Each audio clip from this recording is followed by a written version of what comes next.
Hey everyone, I want to do something I've not really done ever. All this stuff about recently about going on about health, psychological health, and what they've done in the past and all that. Like, I kind of want to talk about. I don't know if I'll ever upload this or if it'll ever get viewed by anyone, but I kind of want to talk about stuff that my past really that a lot of people don't know about me.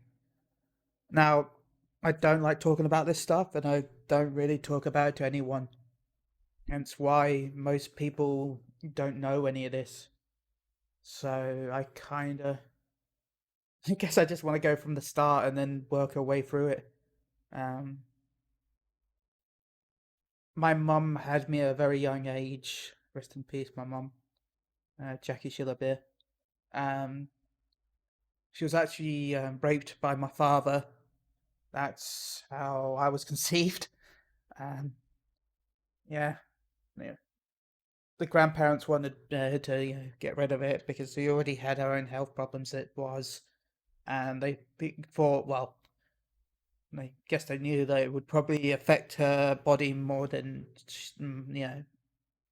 my sister did. So they wanted her to abort me, but luckily my mum decided not to. Well, it depends on your words of luckily. um, Eventually, I was born.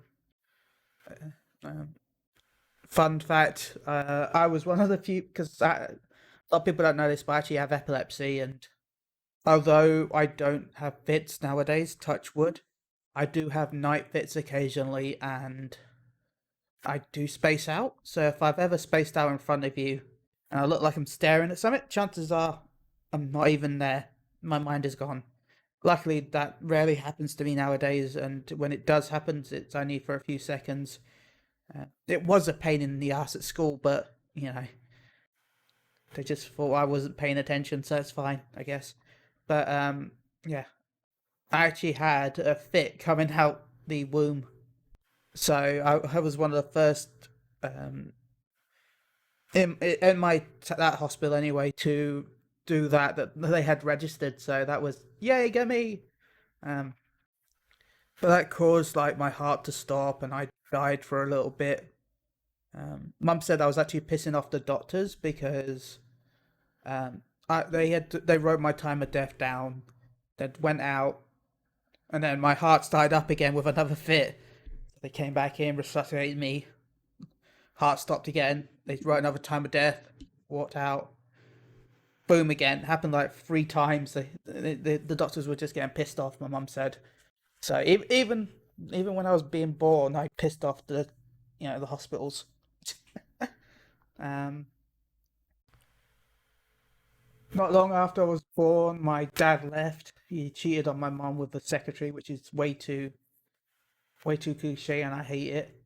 Um, I can't remember how long between my mum being single and she met her second partner, Mike. Again, I was young. I can't remember. And I can't exactly ask her because she passed away about 6 years ago. Um,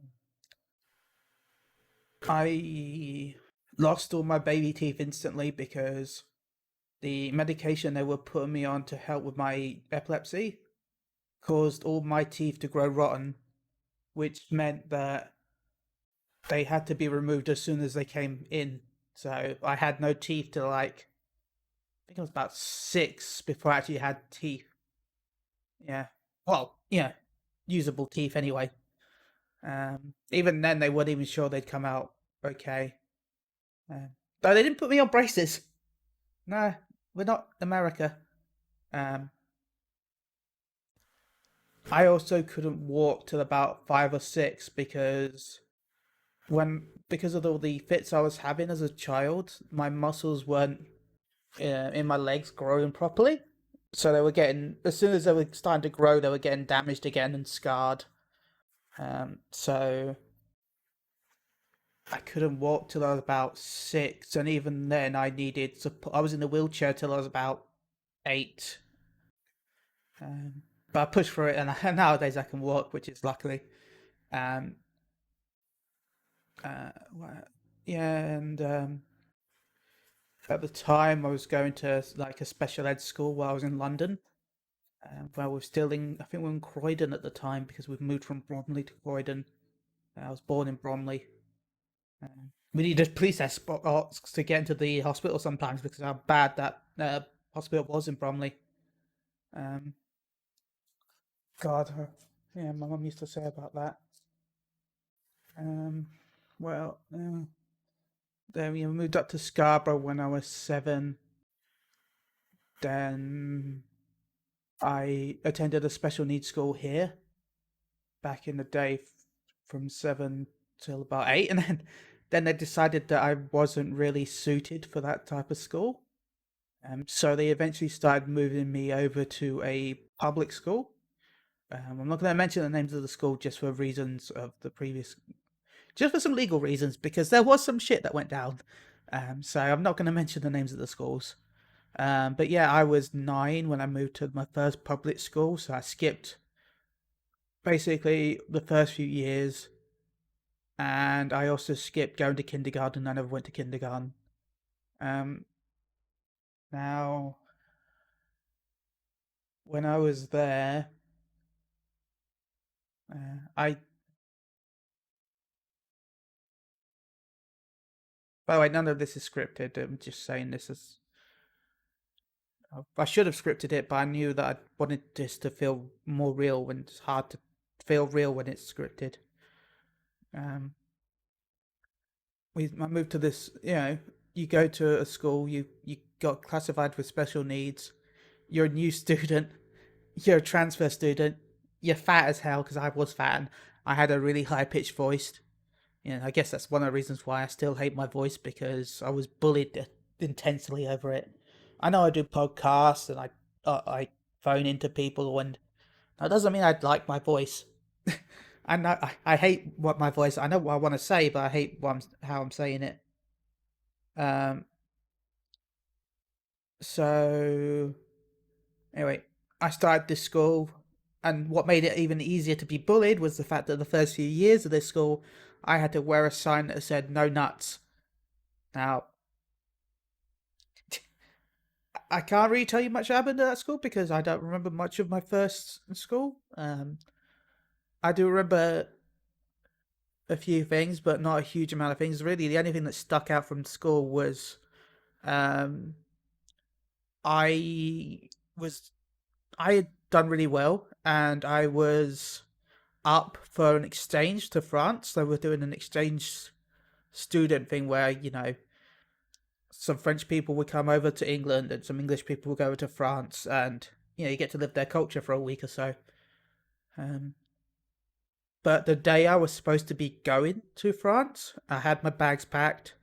I was at school because yeah, the school took you to the airport, you know, and they're like, "Oh yeah, you're not going now." That day I was supposed to be leaving, so that was devastating back then. As a kid, I was really frustrated about. I've done everything right. I did all the things they wanted me to do. I gave them all my health information, and yet suddenly the day I was supposed to fly out, it was just cancelled. So my mum was lovely and decided that okay, your chances are not going to be doing much studying in France, so you can just have a few days off school because fuck them. So thank you, mum, for that. Seriously, you were the best mum anyone could have. My stepdad, bit of an arsehole, but my mum was amazing. Really, she brought me up on her own. I know my stepdad was there, but he really didn't do much. Hell, fun fact, I'm not bringing up businesses again for this reason or many names, but he told my mum, he basically, long after I was born, my mum became wheelchair bound. So my stepdad became her carer. But when we moved up here, he had a job, a car firm. He no, he kept having to go home to look after my mum because of stuff because he had a wheelchair. Now he told us that He was fired from his job because he was told that he could either get a promotion and stay with the job or leave and look after a mum because he was taking too much time off. That's what he told us. Later on, not long after he left, we found out the actual reason was that he was going to work, then going out and getting drunk and not actually going to work. So he was coming home pissed, which we should have known, really, but you know, my mum was in love, so she ignored it. She didn't notice it. But he would do stupid things that I found out later on, like my mum was afraid of lightning. I'm not a fan of it either. It's understandable, especially if you're in a wheelchair where, metal retracts the thing. He would park her outside the house and leave her out there while there's lightning storms and things like that. I'm not going to go too much into the health things that he did to her because there were some things that were pretty bad, especially when she was at hospital, rushed for one thing. I can't remember exactly what it was, but she was rushed to York, um, and they nearly gave her an overdose because of him, and which nearly killed her when she was in her 30s, which was horrendous. Yeah. Rest in peace, Mum. I love you. Where was I back at school? Yeah, primary school, not much really happened. Then secondary school, um, man, secondary school really, it wasn't that bad except for I went through secondary school fine. Yeah, the usual bullying and stuff like that. Um, I was bullied constantly until I was out of school really until I went to college. Even then, it wasn't great, but still, I had a really high pitched voice. I was fat. I was from I had a different accent. I had a funny name because Sheila Hall. It sounds foreign even though it's clearly from England, but you know how kids are. Then I went to I think secondary school really the worst thing was my woodworking teacher, I guess, in which he would threaten me with nuts if I didn't do homework. So that was for anyone that wants to know, I have a allergy to peanuts and well, all kinds of nuts really. My mum used to say the reason why you're allergic to nuts, Ben, is because you're nuts enough as it is. No.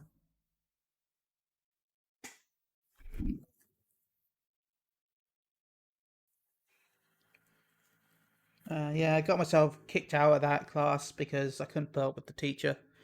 He was something else, and nobody would believe me, so I ended up forcing myself to be kicked out. By What I did was the security system in the college in the schools um, woodworking department was worse than everywhere else when it came to the computers. So I copied everyone's assignments, put them on a shared server, then hid the files, and then hid the files on their main account so it looked like everything had been deleted. And they kicked me out because they said I deleted everything when I just once they kicked me out I just unhid everything so everyone got their files back. But they'd already kicked me out of the class so they couldn't really put me back in. Um, which was great because then I got to go do home economics, where I learned how to do cool things like sewing and stuff like that. Fuck woodworking. I'm never going to use it. More useful learning things like sewing and stuff like that. To be honest, I also did cooking in school. Wish I'd pushed that further. To be honest, wish I'd gone more into that. I do enjoy my food. Um, Once I finished school, I went to college and did IT. Did IT for about 3 years. Just before I went to college, that's when my stepdad decided to attack my mum. He tried to punch her, but instead punched the wall and then punched the door while she was on the toilet. By the way, yeah, this is a disabled woman that can't move. Yeah, he missed her twice and never hit her. So, um, it's interesting to see that happen. Yeah, horrible. At least he broke his own hand. So he was. This isn't luckily, but funny enough, my sister was still like a nurse at the time because she jumps jobs every case. She was a nurse, sexual head teacher. Uh, and I think she was midwife for the longest time, but she's back to a nurse right now to help with everything going on in the world with COVID because she wants to help. She's a lovely woman. Um, but she saw my stepdad at the hospital in the waiting room, and she phoned my mum up asking what happened, and she told her what happened. And so she told all the nurses to make him wait till last. So he was sat there for hours, unable to get his hand checked up because I might know this isn't legally, but screw it, I don't care. You deserved it after trying to attack my mum. Um, then a couple of years after that, he forced her to sell the house because even though she paid for all the stuff from she used to work at a big company, she made a decent amount of money and she paid for the house, but because she was in love and she put the name of the house split between both of them, he was able to force her to sell the house under his name. So she was forced to sell her house. Actually, no, this was later on. Yeah, but anyway, that happened. She was forced to sell her house. I was not there at the time. I'd already moved out because when I turned 20, um, because I had support back then, a lot more support than I do right now when it comes to stuff like that. I had this lovely company that would help me with stuff. Um, but the problem was they decided that I need to leave my mum because of her health. So decided to sign me up for a flat when I was 20 without actually telling me they signed me up for a flat. They said that they showed me around the flat when we can prove that I was never shown the flat, nor was I notified about it. And in fact, the person that supposedly showed me around the flat thought I was someone else. So they showed someone else, then put my name down, and then I guess I moved in because I'm too nice. I'm like, yeah, sure, whatever, I guess. So I lived in supporting housing for about 5 years, where they helped me get used to living on my own. Uh, they helped me with cleaning and they helped me show me where to clean and help me where to with shopping and stuff like that. I lived under support housing for about 5 years. Then at 25, you had to leave, but this is when things my mum was diagnosed with cancer at 24. Well, not 24, but when I was 24, she was 47, 46, 47 when she was first diagnosed.